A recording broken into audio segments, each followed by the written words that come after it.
it's a tug of war, right? Here's what you want to push on them, and here's what students actually want. These two things are fundamentally in opposition. And it's that transactional, oppositional, adversarial space. And said, you know what, maybe there are some ways where subtly or not so subtly, I can say, I'm gonna drop my end of this tug of war rope and walk around to your side. Ever feel like your classrooms become a series of low-level standoffs where every deadline, email, or policy turns into a mini battle of wills? It's exhausting, and let's be honest, most of us didn't get into teaching to play classroom cop. But what if the secret to changing this dynamic wasn't more rules and reminders, but fewer? In this episode, we talk with cognitive psychologist, author, crafter, and name learning evangelist Dr. Michelle Miller about how to create the kind of classroom where motivation flows from connection, not compliance. So if you're ready to trade power struggles for partnership, maybe it's time to take a closer look at teaching from the same side.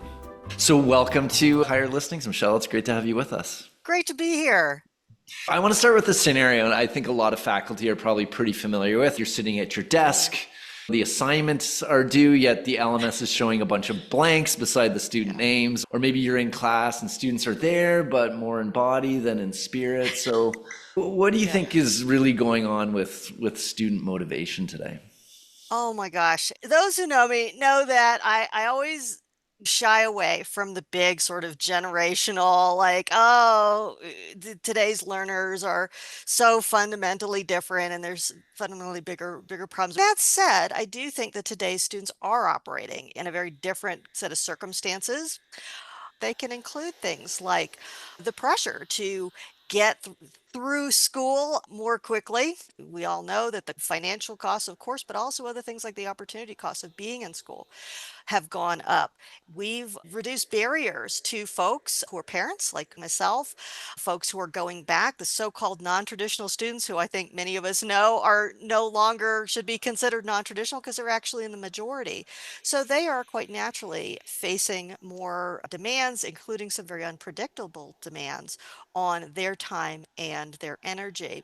So there's a lot of things that go together in that. So I think that that can lead to that scenario that you're describing of I set it all up and what is happening. As I tell people long ago when I sat down to write my first book, Minds Online, I come at this from this cognitive point of view. I'm like, okay, let's talk about how we form knowledge and develop skills and things like that from this very cognitive perspective. And I sort of realized halfway through, I said, but wait, we can build all these great sort of optimal exercises and ways to get those things to happen. But if nobody does them, they may as well not exist. So we kind of have to go there. And I've had to go there even as a so-called not kind of non-specialist in the area of motivation, effort, and student persistence. I kind of threw myself into that and said, let's combine these things, and have never looked back.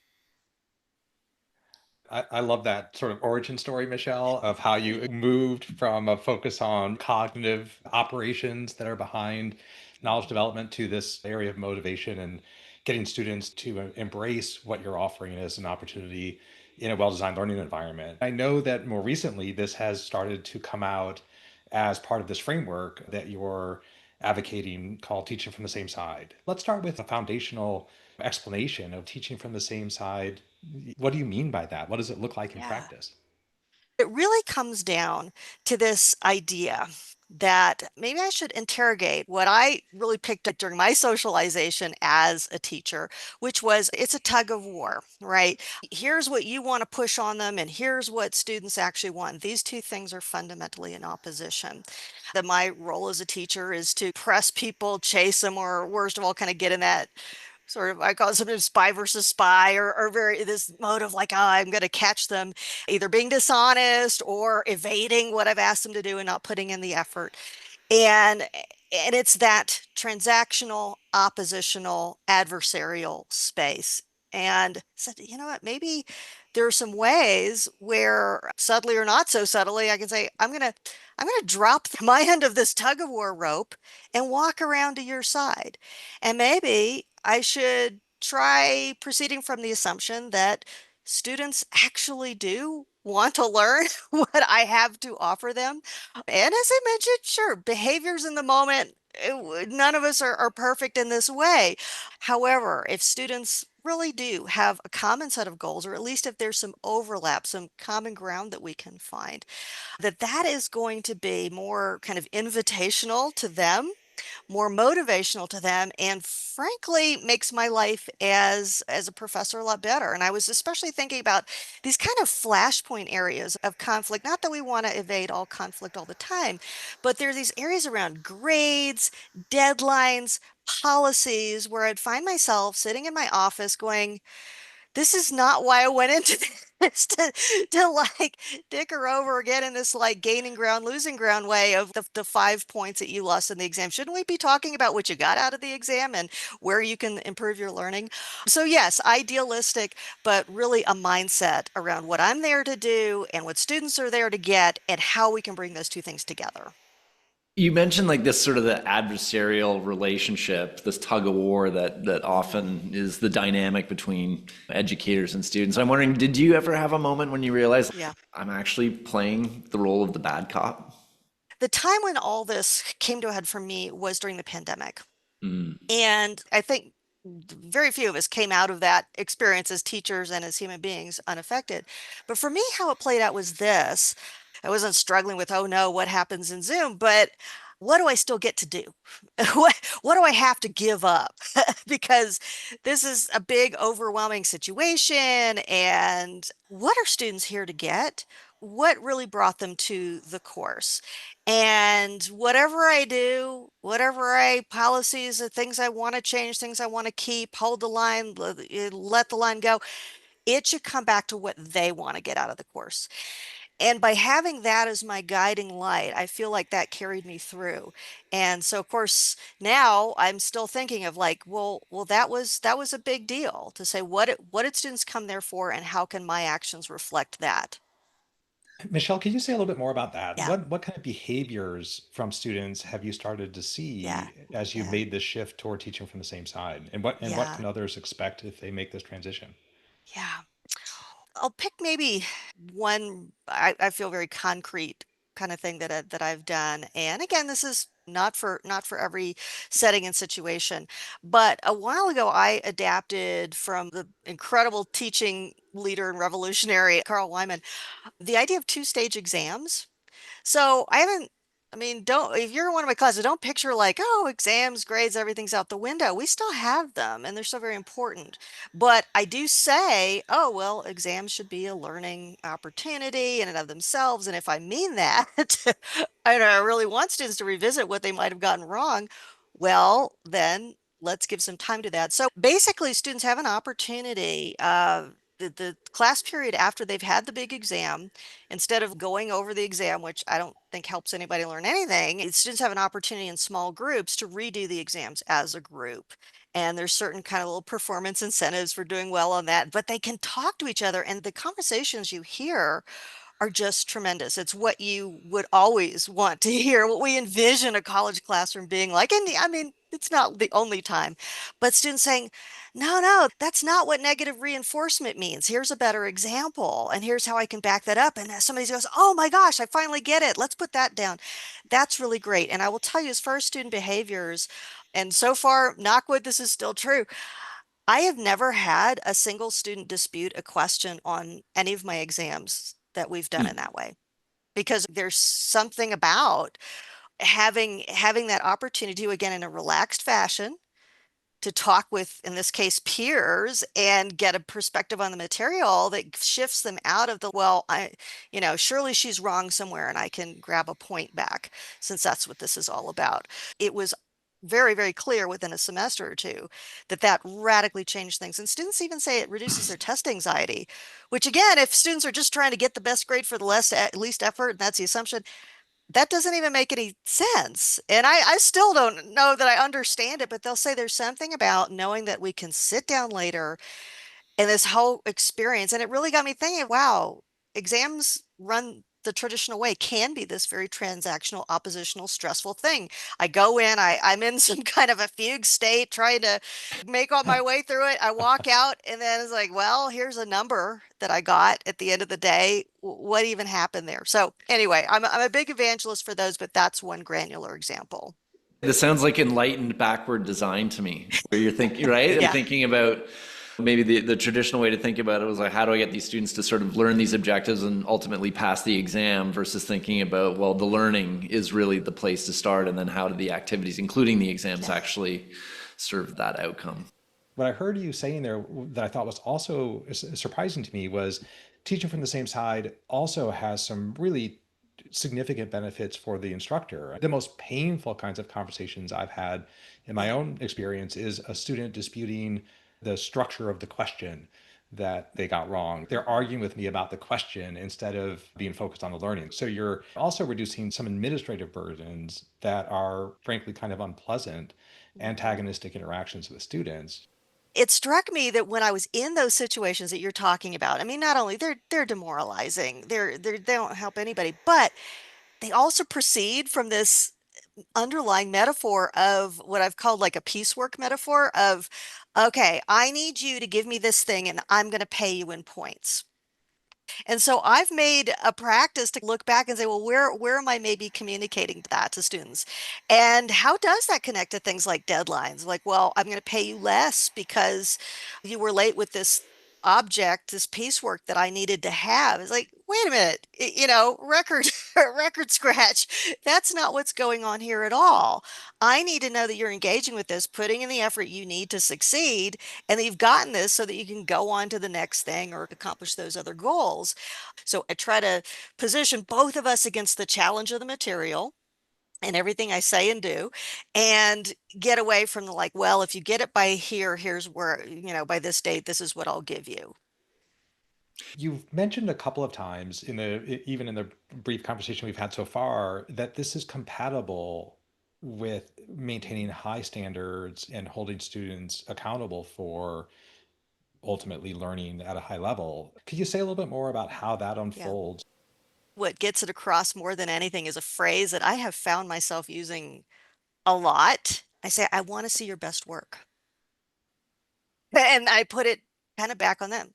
Like, what do you need? Whether it's time, answers, help, what do you need to show me your very best work? And that's where I think this is, if anything, more in line with student accountability and less in line. If you think about it, again, kind of that old school mentality that I absorbed early on, it was get them to give you kind of something. And again, you pay them accordingly in the points.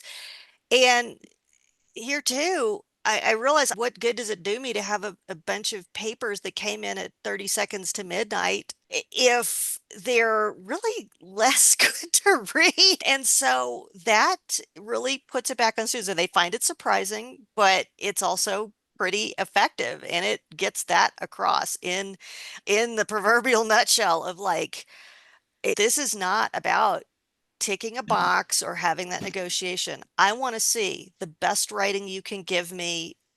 I want to see the best performance that you can on this factual quiz that you're putting together, and so on.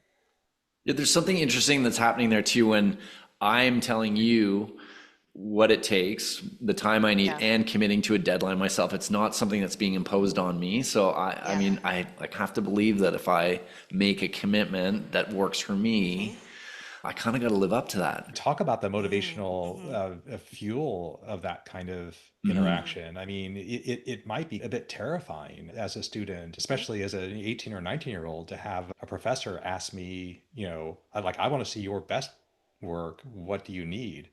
Hmm. And it also immediately puts me in the position of evaluating my work according to my own standards. Like, Hmm. is this really the best I can do? Right? I think that calls forth a kind of energy that I think most faculty would love to have their students embrace. Hmm. Wow, I hadn't thought about that, but I think you're so right there too. If I can just get one student who's formally maybe thought of this as like, well, I'm just trying to kind of get by here. If I can get one student to say, well, what could I accomplish if I took an extra day?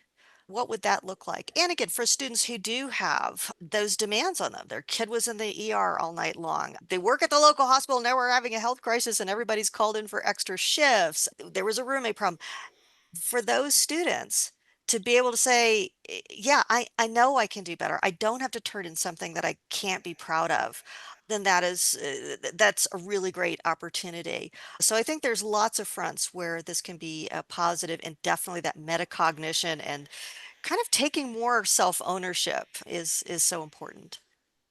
I want to shift gears a bit. I want to talk about something that might seem a little maybe out from left field, but it's student names. Yeah, I Yeah. think this might be a favorite topic of Yeah. yours, at least lately, anyway, because you literally wrote a book Yeah. on it, a I did. teacher's a teacher's guide to learning student names, why you should, why it's hard, how you can. So, Yeah. how does learning student names, which seems like a pretty daunting Yeah. thing, I think if you got a larger Yeah. class, how does that sort of factor into teaching from the same side? Especially since the pandemic, how many of us have been talking about like, oh, we aspire towards this classroom that's positive, where we're individuals, and what better way to do that than to actually use names in the book. I have a link towards the end of the book of a set of lectures that are online where it's a big seemingly anonymous course. I mean, think about the classic like lecture room and the lights are dark, but this lecture has a way of interacting with an audience, really, of students, where he's able to pick up their names on the fly, and that just changes everything. But getting back to that idea more generally, so it's important for individuating that. It's also cognitively, it's anything but low-hanging fruit, as in the very subtitle of the book, why it's hard. Do we Yeah. get into?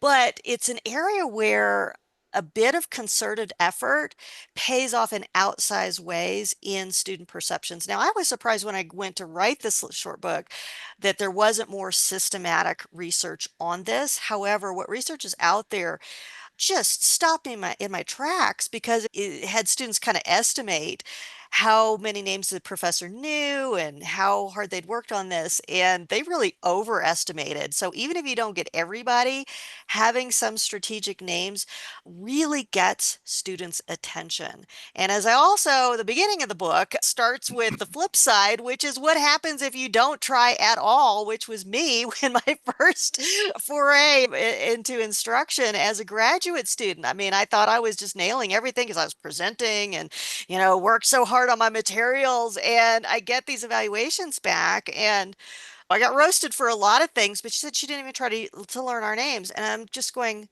oh, oh, that's right. I didn't even try. I don't want to assume that if you don't know your students' names, there's a lot of reasons for that, but it certainly can create the impression that, hey, I'm just here giving material and enforcing policies instead of wanting to know what you think about this, Sarah, and what you think about that, Asa, and so on. It takes a lot of courage to do that, right? Because then the risk Mhm. is I mispronounce someone's name, I misremember their name, or maybe I've been saying the student's name and then after several weeks they work up the courage to say, actually, it's Eric, not Eric. Or my name is Sam, It's like, Yeah. oh gosh, yeah. So how do you recover in those situations? Do you offer any guidance around navigating those scenarios? You got to get out in front of it. You really, really do. It's all on the front end. So it's getting in the habit, as I'd say in the book, of first of all, attending. Another one of my things I love to write about is attention. And yeah, if you don't have attention, focused attention, nothing is really going to happen in memory or otherwise. So forming that habit of like, yeah, the first time they walk up and say, hey, I'm Eric, and I have a question about hearing the name, you attend, and then trying to say it back, which it serves a couple of purposes, but also that's the time to where it's like, oh, your name's not Eric or Sam or what have you, to get the pronunciation down. So exploiting the heck out of that initial first few minutes Yeah. of an interaction, that's where you also have the social goodwill. And I check my ego at the door for a lot of reasons when I teach, and this is one. Just to say again initially, oh, am I saying this? Help me say that right. And we're talking for a few more minutes, and before they walk out the door, say, wait a minute, that, can I, your name was Eric, right? So exploit the initial interactions, that early kind of goodwill and acceptability, getting that a habit of attention and repetition early on, and that'll set you up about as well as you can be. I will never forget the first time a professor called me by name in my first year as an undergraduate in a large physics course. I Mhm. had no idea that he knew who I was. And that just Mhm. transformed the amount of energy and attention I brought Yeah. to that course every time I was there. Mhm. So clearly there's a motivational component to this for students. Like if you know my name, that matters a great deal, right? At least it certainly did in my case. It's It, also like belonging and community within that too, right? Mhm. yeah, It's yeah, a pretty powerful way to feel like, okay, you should Mhm. be here because I know Mhm. you. right. So yeah. Yeah, Yeah, yeah, yeah. So things like that, and easier to be on the same side, right? When we all know, have that absolutely. sense that we're known and that we do belong. So if we want to start teaching from the same side, Hmm. right away, if somebody's listening to this podcast, what are three Yeah, small things that they might do to move in this direction? yeah. Well, I do think that availability piece, although it might seem tangential, I mean, I know from my own practice, this was a big deal to again say, I do want to see your best work, and therefore, if you have one question on and you're working on your work on Friday night, hey, I'm all for that. I did say I wanted you to be working hard on this, so of course you're out there, but you hit one question and you can't proceed or do your best work without that question, I would rather address that now than we wait 5 days and you try to fit it into the class. So saying, hey, you can send me something to the cell phone here, a calendaring program. I actually also see that as of a piece with this as well. So I've got a link that I relentlessly push on students, say you can press this button and pick a time, because maybe again it's a 15-minute thing, or I sometimes will have a little couple points of extra credit early on to say just set a time to talk to me for 15 minutes using my calendaring program. And I always tell them too, is like, all right, later when things are stressful and falling apart at the end of the semester, you don't want to be figuring out how to get in touch with me then. So availability is one. I think reviewing syllabus language, there's been a lot of great work in the last few years on things, is syllabus warmth. Kevin Gannon has a great advice guide on your syllabus to kind of get out of that, I demand and you must, which is how syllabi can be written. If we are going to hope the students do read our syllabi, to say we will, and I suggest, and here's how. So really kind of going through and reviewing, and that could even be a nice little role of AI for those who are comfortable and conversant. Tell it to go through and make the syllabus seem more same side language, adding why where we can, why don't I accept work after the last day of the semester, and so on. And I think lastly, kind of adding one new area of kind of flexibility and autonomy for students. If a late work, kind of open late work policy isn't for you, there's actually lots of scholarship at teaching and learning that's come out recently on things like what happens when you give one or two sort of freebies, the get out of jail card or whatever, and incorporate that. No excuse needed. Here's something that can give you an extension or make up for an absence, and so on.